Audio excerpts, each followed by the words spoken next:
Hi student, स्वागत करता हूँ आपके अपने चैनल कुमार केडी क्लासेज में। मेरा नाम बबलू है। मैं आपको बायोलॉजी की क्लास आज से रेगुलर लूँगा। तो वीडियो शुरू करते हैं। बायोलॉजी, तो सबसे पहले चर्चा करेंगे बायोलॉजी है क्या, बायोलॉजी की उत्पत्ति कैसे हुई।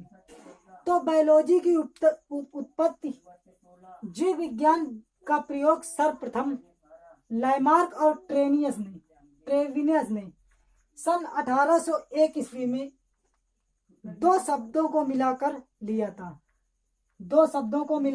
जो ग्रीक भाषा के शब्द हैं। कौन कौन से शब्द थे? बायोस धन लागोस। बायोस का अर्थ होता है जीव और लागोस का अर्थ होता है अध्ययन।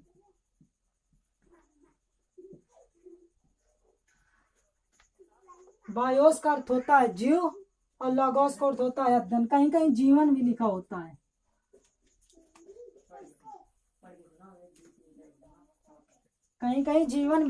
है। तो मिलाकर पढ़ेंगे तो जीव अध्ययन या जीवन अध्ययन। अब जीव विज्ञान कहते किसे हैं? तो विज्ञान की वह शाखा, जीव विज्ञान की वह शाखा जिसके अंतर्गत हम जीवधारियों का अध्ययन करते हैं, जीव विज्ञान कहते हैं। अब जीव विज्ञान को कितने पार्टों में बांटा गया है? तो जीव विज्ञान को 21 पार्टों में बांटा गया है। कितने पार्टों में? 21 पार्टों में। और ध्यान देंगे कि जीव विज्ञान के जनक किसे कहते हैं? तो जीव विज्ञान के जनक अरस्तु को कहते हैं। अब बात आती है जीव विज्ञान, बताया भी कि जीव विज्ञान को 21 पार्टों में बांटा गया। लेकिन तुम्हारे स्कूल में क्या है कि स्कूल में क्या पढ़ाया जाता है कि सिर्फ दो नहीं है जीव विज्ञान की 21 शाखाएं हैं। लेकिन हमारे कोर्स में जो है इंटर तक केवल 2 शाखाएं हैं। कौन कौन सी? जंतु विज्ञान और वनस्पति विज्ञान। जंतु विज्ञान को इंग्लिश में कहते हैं जूलॉजी और वनस्पति विज्ञान को इंग्लिश में कहते हैं बॉटनी। अब बात करेंगे जंतु विज्ञान। जंतु विज्ञान की परिभाषा क्या होती है?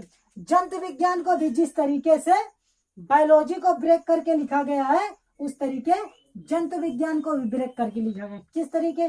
जू धन लागोस।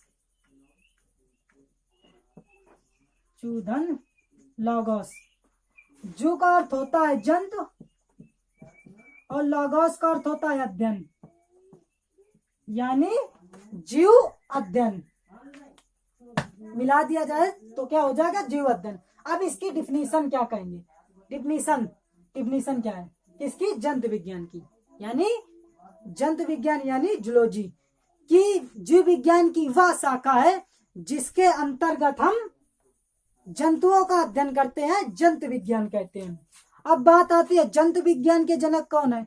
तो जंतु विज्ञान के जनक अरस्तु हैं। जंतु विज्ञान के भी जनक अरस्तु हैं।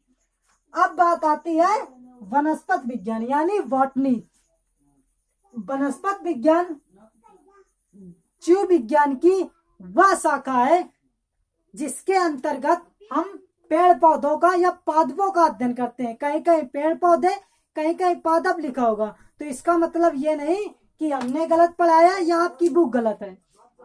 वो भी सही है और पेड़ पौधे भी सही है, पादप भी सही है।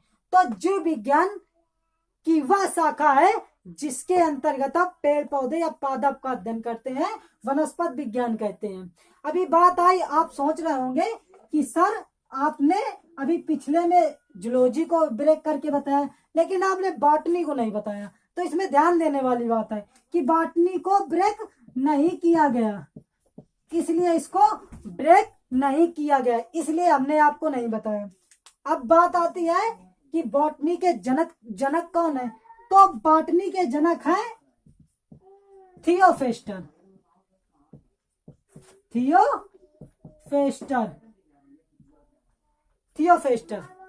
आप लोग सोच रहे होंगे सर आपने बायोलॉजी के भी जनक अरस्तु बताए, जूलॉजी के भी अरस्तु बताए और जंतु विज्ञान यानी वनस्पति विज्ञान के हमने दूसरे बताए।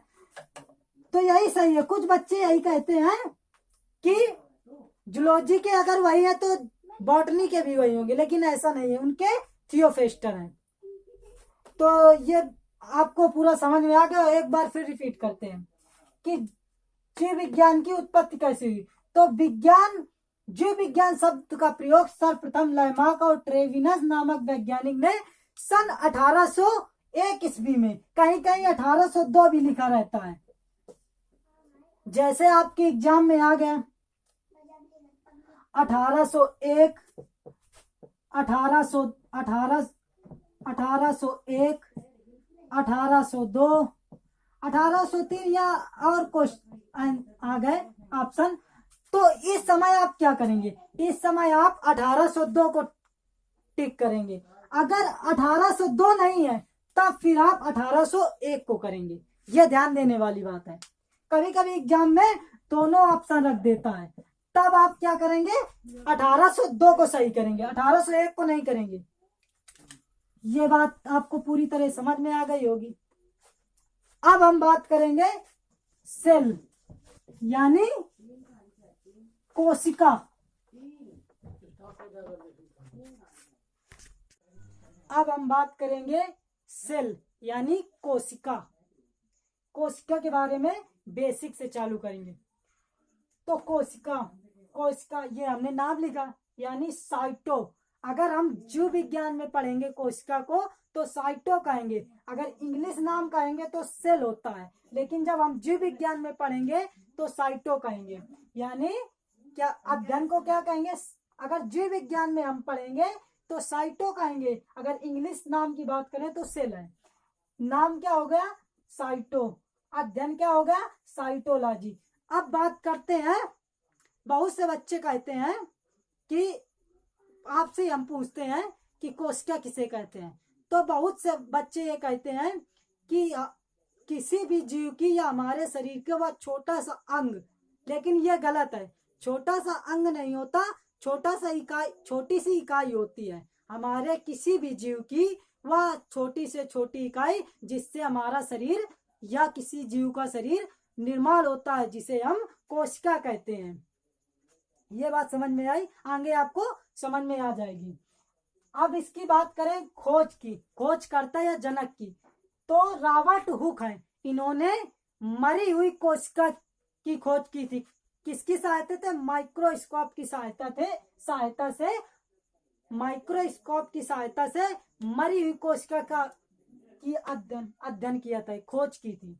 अब जीवित कोशिका की किसने खोज की थी, जीवित कोशिका के एंटोनी हुक लीवन हुक वैज्ञानिक, इन्होंने जीवित कोशिका की खोज की थी। अब सिद्धांत, सिद्धांत का मतलब क्या हो, इन्होंने कहा, स्लाइडन एवं स्वान ने कहा कि हमारा शरीर कोशिकाओं से मिलकर बना है। किसने कहा, किसने सिद्धांत दिया, स्लाइडन एवं स्वान ने। अब सबसे छोटी कोशिका, मतलब पूरे दुनिया में कहें तो पूरे विश्व में सबसे छोटी कोशिका किसकी होती है, माइक्रोप्लाज्मा की। किसकी होती है, माइक्रोप्लाज्मा की। दुनिया की सबसे बड़ी कोशिका किसकी होती है, तो शुतुरमुर्ग के अंडे की। किसकी होती है, शुतुरमुर्ग के अंडे की। अब बात करेंगे मानव की, अब बात करेंगे मानव के बारे में। तो मानव में सबसे छोटी कोशिका किसकी है, मनुष्य के शुक्राणु की, यानी मेल के शुक्राणु की। और अब बात करेंगे सबसे बड़ी कोशिका की, तो फीमेल के ओवम की, यानी कि मादा के अंडाशय की सबसे बड़ी कोशिका होती है। अब बात करेंगे कोशिका विभाजन की।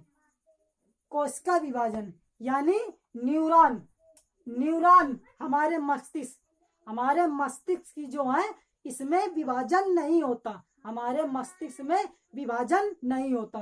तभी पुलिस वाले कहते हैं कि बेटा हेलमेट पहन ले, वरना अगर एक बार यहाँ चोट लगी तो सीधा डिलीट, फिर कभी नहीं मिलोगे। इसीलिए पुलिस वाले कहते हैं, क्योंकि इसमें कोशिका विभाजन नहीं होता।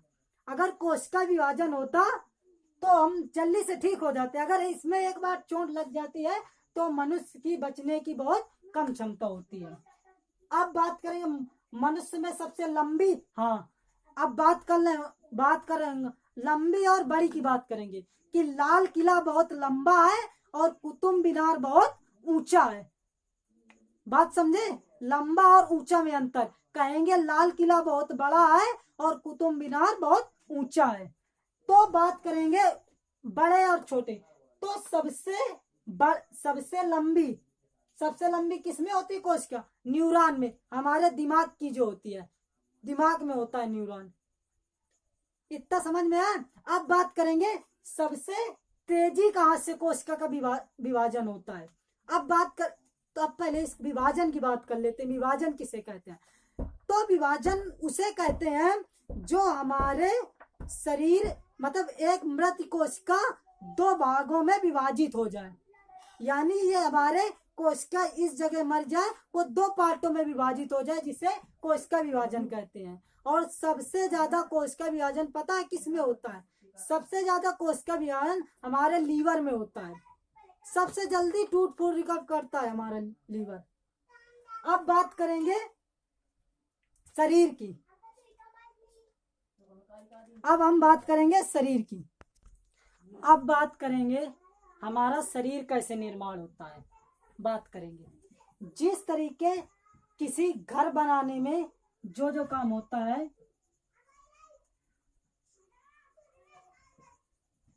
ईंट को जोड़ेंगे तो क्या बनेगा? दीवार। दीवार को जोड़ेंगे, जब हम दीवार को जोड़ेंगे तो क्या बनेगा? कमरा। जब हम कमरा को जोड़ेंगे तो क्या बन जाएगा? घर। क्या करेंगे? जब हम ईंट को जोड़ेंगे तो दीवार बनेगी, दीवार को जोड़ेंगे तो कमरा बनेगा, कमरा को जोड़ेंगे तो घर बनेगा। अब कुछ बच्चों के दिमाग में आ रहा होगा कि सर जी केवल ईंट जोड़ देने से दीवार नहीं बन जाती। सही है ना? कुछ बच्चों के दिमाग में यही आ रहा होगा कि सर जी ईंट केवल जोड़ देने से दीवार नहीं बन जाती। आप बिल्कुल सही सोच रहे हैं, लेकिन आप ध्यान देंगे, दीवार जोड़ेंगे, क्या करेंगे? ईंट से भी दीवार खड़ी हो सकती है, लेकिन क्या होगा? वो कमजोर होगी, लेकिन खड़ी हो सकती है। लेकिन जो आप सोच रहे हैं वहाँ वो फार्मूला नहीं लगाना, यहाँ एक मान के चलना है। आपको समझाने के लिए हमने बताया है। इसी प्रकार क्या होता है जब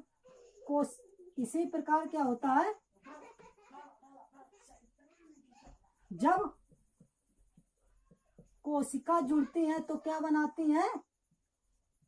ऊतक। जब ऊतक जुड़ते हैं तो क्या बनाते हैं? अंग। जब अंग जुड़ते हैं तो क्या बनाते हैं? शरीर। अंग हमारे, अब अंग की बात करें क्या? जैसे हमारे नाक, हाथ, पैर, ये हमारे अंग है, और शरीर अंगों से मिलकर शरीर बना। अब हम आगे कल आपको आगे पढ़ाएंगे कोशिका के अंग जो हैं। अब आगे हम पढ़ाएंगे कोशिका के अंग। तो अगर वीडियो पसंद आए तो लाइक करना, शेयर करना, कमेंट करना, और वीडियो और चैनल को सब्सक्राइब करना, और बेल आइकन जरूर दबाना। धन्यवाद।